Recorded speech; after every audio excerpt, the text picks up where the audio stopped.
I'm going to show you how to turn this photo into this photo with Luminar 4 in just a few clicks. Hey everyone, my name is Duncan Dimanche and I'm a French photographer living in Paris. So here's my initial image. So what I want to do first is do a basic adjustment on it. So I usually like doing the autumn color, or I go for the warm sunset.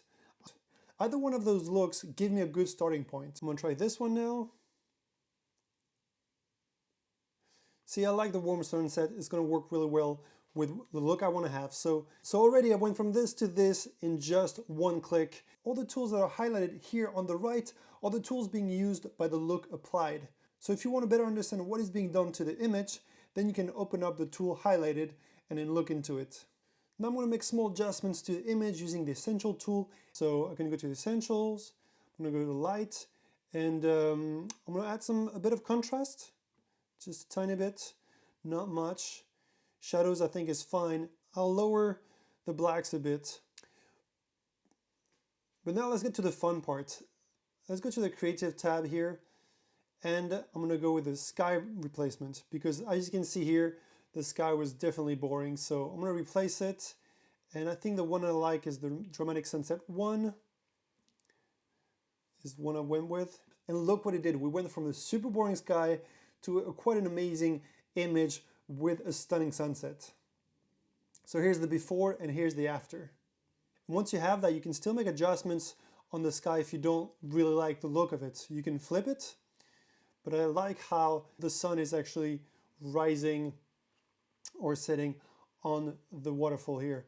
But I don't like the light hitting the waterfall like that, so I'm going to go to the sky global, and I already know that bringing it down to around 20 is going to help with that. Here we go. I like it much better.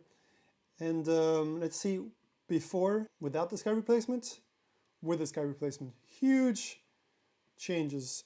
And you can see if you just look at the lower part, it is adjusting, the sky is actually changing also the look of the overall image, which I think is really cool.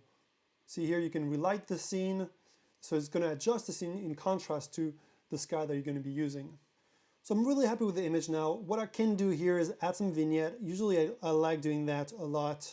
It does help, focus the image by adding some darkness around the image, as you can see here. I'm going to show you again, without it and with it, without it and with it.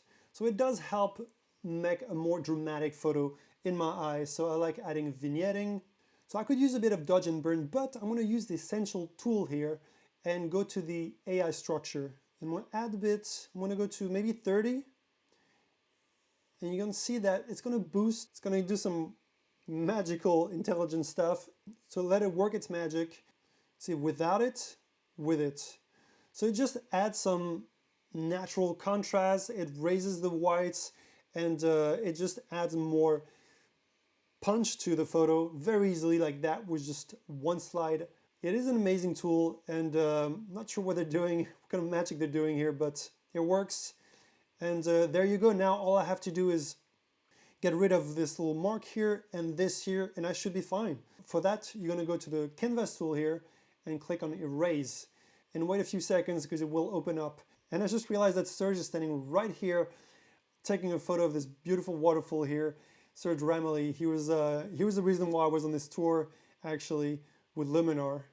And once it's open, all you have to do is make sure that it's on Add here.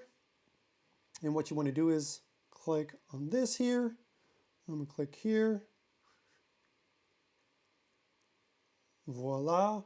I don't see anything else in the shot that is distracting. I could erase those people here, but I do like the fact that because they're so tiny, it really shows how big this waterfall is. So I'm going to keep them here.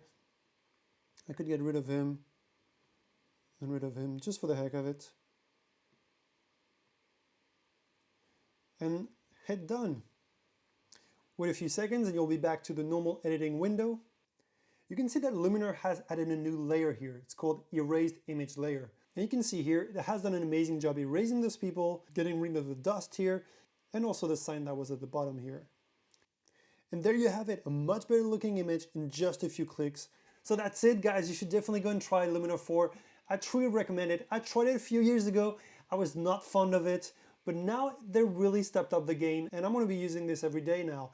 I'm a huge Lightroom fan, but this is definitely something that can do more, faster, and frankly better, I think, in a lot of ways. So I've personally never had to replace a sky for my work, but I can definitely see myself having to, in case, well, a client wants a certain photo at a certain time, and unfortunately I don't have a week to wait for the best sky and the perfect moment. So this could definitely help me in situations like that where clients really want a stunning image. And the fact that you can do it with one click with Luminar 4 is insane. It would take me much more time with Photoshop for sure. And if you want to purchase Luminar 4 and get a $10 discount, make sure that you use the link provided in the description below.